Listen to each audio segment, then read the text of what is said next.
The live TV, सच सबसे आगे। नमस्कार, आप देख रहे हैं द लाइव टीवी और मैं हूं आपके साथ मुनमुन रहमान। 2024 के लोकसभा चुनाव अब बेहद नजदीक हैं और ऐसे में सर्वे, ओपिनियन पोल का दौर भी शुरू हो चुका है। आपको बता दें कि 2024 के लोकसभा चुनाव की तैयारी जो है वो बीजेपी ने बहुत पहले से शुरू कर दी है। बीजेपी लगातार हर राज्य में दौरे कर रही है। प्रधानमंत्री मोदी हर समुदाय को साधने की कोशिश कर रहे हैं और सभी समुदाय से संपर्क बनाने की कोशिश कर रहे हैं। वहीं एक बात तो तय है कि 2024 के लोकसभा चुनाव में बीजेपी को कांग्रेस जो है वो बिल्कुल सीधी टक्कर देने वाली है। कर्नाटक विधानसभा चुनाव से पहले, वोटिंग से पहले जो एग्जिट पोल आ रहे थे, ओपिनियन पोल आ रहे थे, सर्वे आ रहे थे, उसमें यहां पर कांग्रेस को स्पष्ट बहुमत की सरकार बनाते हुए देखा जा सकता था और परिणाम भी वही आए। कांग्रेस ने जादुई बहुमत का आंकड़ा पार करके वहां पर सरकार बनाई और बीजेपी के हाथ से कर्नाटक जो है वो निकल गया। अब लोकसभा चुनाव को लेकर जो सर्वे सामने आ रहे हैं उससे भी बीजेपी की नींद जो है उड़ने वाली है। आपको बता दें कि बीजेपी जब कर्नाटक विधानसभा चुनाव हारी थी तो उनके नेताओं की तरफ से यह कहा जा रहा था कि हम लोकसभा में वापसी करेंगे, लोकसभा चुनाव में हम वापसी करेंगे और यहां पर जो है अपने झंडे गाड़ेंगे। लेकिन जो सर्वे सामने आ रहे हैं दोस्तों, उसमें बीजेपी को कर्नाटक की लोकसभा सीटों पर बड़ा झटका लगता हुआ दिखाई दे रहा है। ये सर्वे देखकर बीजेपी की नींद जो है वो उड़ने वाली है और होश भी उड़ने वाले हैं। क्या कुछ सर्वे सामने आ रहे हैं, क्या कहा जा रहा है, आपको बताएंगे। कर्नाटक में लोकसभा की 28 सीटें हैं 543 सीटों में से। उनमें से बीजेपी को सिर्फ 3 सीटें ही मिलती हुई दिखाई दे रही हैं। लोकसभा चुनाव नजदीक हैं और ऐसे में सर्वे, ओपिनियन पोल, जनता की नब्ज जो है वो टटोली जा रही है और इसे लेकर जो परिणाम सामने आ रहे हैं वो कहीं ना कहीं बीजेपी को अब चिंता में डाल सकते हैं। कर्नाटक में लोकसभा की 28 सीटें हैं 543 में से और ऐसे में 28 सीटों में बीजेपी को सिर्फ 3 सीटें लोकसभा की कर्नाटक में मिल रही हैं। कांग्रेस की बात करें तो कांग्रेस को यहां पर 24 सीटें मिल रही हैं, यानी कि यहां पर भी कांग्रेस जो है वो बीजेपी को बुरी तरीके से पछाड़ रही है और बीजेपी पर भारी पड़ रही है। अब सी डेली ट्रैकर ने एक यहां पर ओपिनियन पोल किया है। आप कह सकते हैं कि सी डेली ट्रैकर ने जनता की नब्ज टटोलते हुए जो कुछ चीजें सामने आई हैं उन चीजों को सामने रखा है। सबसे पहले तो मैं आपको सी डेली ट्रैकर के बारे में बता दूं। सी डेली ट्रैकर एक ऐसा ऑर्गेनाइजेशन है जो चुनावों को लेकर ओपिनियन पोल और जनता की नब्ज टटोलता है और अपने आंकड़े जो हैं वो सामने रखता है।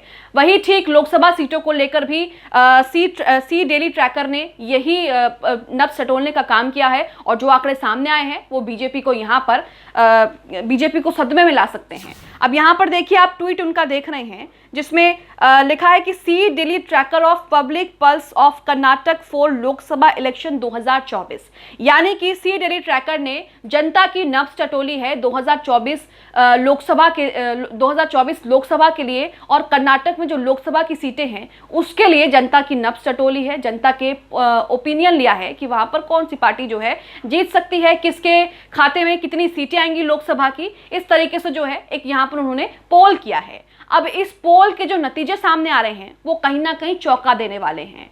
बीजेपी जिस तरीके से कर्नाटक में विधानसभा चुनाव बुरी तरीके से हारी है, लोकसभा का चुनाव भी कर्नाटक में बुरी तरीके से हार सकती है। ये आपको इन आंकड़ों में देखने को मिलेगा। जो आंकड़े इन्होंने यहाँ पर पेश किए हैं, लिखा है टोटल सीट 543 में से 28 सीट जो हैं कर्नाटक में है और बीजेपी को यहाँ पर 3 सीटें, सिर्फ 3 सीटें बीजेपी को यहाँ पर मिलने का अनुमान है। कांग्रेस की बात करें तो कांग्रेस को 24, वही जेडीएस का हाल भी बुरा है, बीजेपी से काफी बुरा हाल है जेडीएस का। जेडीएस को 1 सीट मिल रही है और अदर्स अन्य की बात करें तो यहाँ पर 0 है।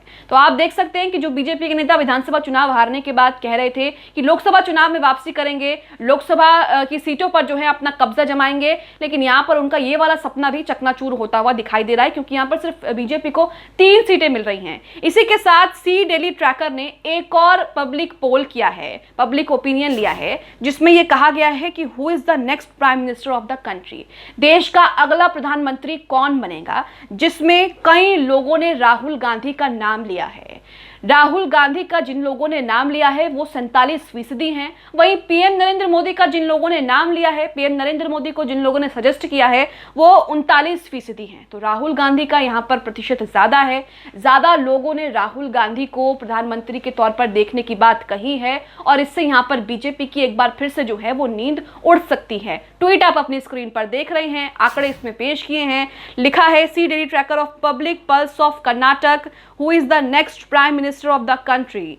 नरेंद्र मोदी 39%, राहुल गांधी 47%, और अगर दूसरों की बात करें तो यहाँ पर 14% है, अदर्स की बात करें तो 14% है। इसी के साथ आपको एनडीटीवी का भी सर्वे दिखाएंगे, जिसमें राहुल गांधी जो हैं वो लोगों की पसंद बनते हुए दिखाई दे रहे हैं, और पीएम मोदी के वोट प्रतिशत में पीएम मोदी के चाहने वालों की संख्या जो है वो थोड़ी बहुत कम हुई है। वही राहुल गांधी की बात करें तो राहुल गांधी के चाहने वालों की संख्या जो है वो लगातार बढ़ रही है, खास करके भारत जोड़ो यात्रा के दौरान। कर्नाटक विधानसभा चुनाव में भी देखा कि भारत जोड़ो यात्रा का अच्छा खासा असर जो है वो यहाँ पर कांग्रेस को देखने को मिला, और जहां जहां राहुल गांधी गए भारत जोड़ो यात्रा करने, जहां जहां राहुल गांधी ने रैली निकाली, वहां वहां भारत जोड़ो यात्रा का जो है एक पॉजिटिव असर जो है कांग्रेस को यहाँ पर देखने को मिला। इसी के साथ एनडीटीवी ने जो सर्वे किया है, हाल ही में एनडीटीवी ने भी सर्वे किया है, उसमें जो चीजें सामने आ रही हैं वो भी मैं आपके सामने रख रही हूँ। एनडीटीवी का सर्वे जो है, ट्वीट जो है वो अपनी स्क्रीन पर देख सकते हैं, जिसमें लिखा है पब्लिक ओपिनियन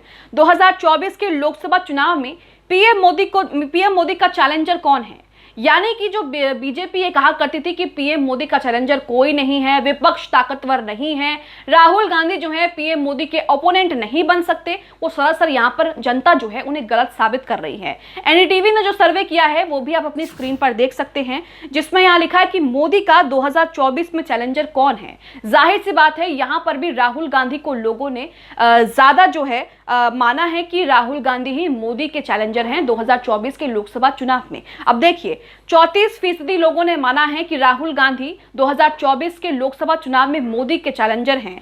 वहीं 12% लोगों ने कहा है पता नहीं, 9% लोगों ने कहा है कि कोई नहीं है, 25% लोगों ने अन्य विपक्षी नेताओं को कहा है, ममता बनर्जी को 4% लोगों ने कहा है। अखिलेश यादव की बात करें तो अखिलेश यादव को 5% लोगों ने कहा है, और अगर दिल्ली के मुख्यमंत्री अरविंद केजरीवाल की बात करें तो उनकी फीसदी यहाँ पर ज्यादा है, उनके चांसेस यहाँ पर ज्यादा हैं, क्योंकि यहाँ पर 11% लोगों ने ये कहा है कि मोदी के जो अपोनेंट है, मोदी के जो चैलेंजर है 2024 के लोकसभा चुनाव में, वो अरविंद केजरीवाल हो सकते हैं। लेकिन अगर यहाँ पर आप देखेंगे तो राहुल गांधी जो है, ज्यादा लोगों का ये मानना है कि राहुल गांधी ही 2024 में मोदी के ओपोनेंट हैं, मोदी के चैलेंजर हैं। और वैसा ही आपने सी डेली ट्रैकर के सर्वे में भी देखा, जो उन्होंने जनता की नब्ज टटोली, उसके बाद जो उन्होंने नतीजे आए, जो आंकड़े निकाले, उसमें भी राहुल गांधी को जो है जनता की पहली पसंद कहा जा रहा है, जिसमें 47% लोग जो हैं वो राहुल गांधी को ही कह रहे हैं कि राहुल गांधी ही अगले पीएम जो हैं देश के, वो यहाँ पर बनेंगे, और प्रधानमंत्री नरेंद्र मोदी को यहाँ पर 39% लोगों ने कहा है कि वो प्रधानमंत्री बनेंगे। तो यहाँ पर आप साफ देख सकते हैं कि कर्नाटक विधानसभा की जीत ने कांग्रेस में एक नई एनर्जी, एक नया उत्साह जो है वो भर दिया है। इसके बाद दूसरे राज्यों में भी विधानसभा चुनाव है, उसमें भी बीजेपी लगातार कोशिश कर रही है, लेकिन खबरें जो हैं वो बीजेपी के लिए यहाँ पर बुरी ही आ रही हैं, जिसका फायदा कांग्रेस उठा सकती है। 2024 के जो लोकसभा चुनाव हैं वो अब ज्यादा दूर नहीं है, बेहद नजदीक हैं, जिसकी तैयारी में बीजेपी पहले से ही जुटी हुई है। लेकिन कांग्रेस भी यहाँ पर कुछ कम नहीं है, कांग्रेस बीजेपी को यहाँ पर सीधी टक्कर देगी, और 2024 के लोकसभा चुनाव में यहाँ पर बीजेपी और कांग्रेस के बीच एक कड़ा मुकाबला देखने को मिलेगा। कर्नाटक की बात करें तो कर्नाटक में तो जो सर्वे सामने आ रहे हैं उसमें 28 सीटों में बीजेपी को सिर्फ 3 सीटें मिल रही हैं, और कांग्रेस को यहां पर 24 सीटें मिल रही हैं। तो आप अच्छे से देख सकते हैं कि कर्नाटक में लोकसभा सीटों का क्या सर्वे है, क्या हाल है, और जनता वहां पर क्या सोच रही है। इस खबर को लेकर आप क्या सोचते हैं? जिस तरीके से सी डेली ट्रैकर ने ये जनता की नब्ज टटोलते हुए जो आंकड़े दिए हैं, जिसमें राहुल गांधी जो हैं लोगों की पसंद है पीएम के लिए, वहीं कर्नाटक में जो लोकसभा सीटें हैं उसमें कांग्रेस जो है बीजेपी से बेहद ज्यादा सीटें ला रही है, और बीजेपी को महज यहाँ पर 3 सीटें मिल रही हैं। आप इसे लेकर क्या सोचते हैं? हमें कमेंट बॉक्स में कमेंट करके जरूर बताएं। द लाइव टीवी, सच सबसे आगे।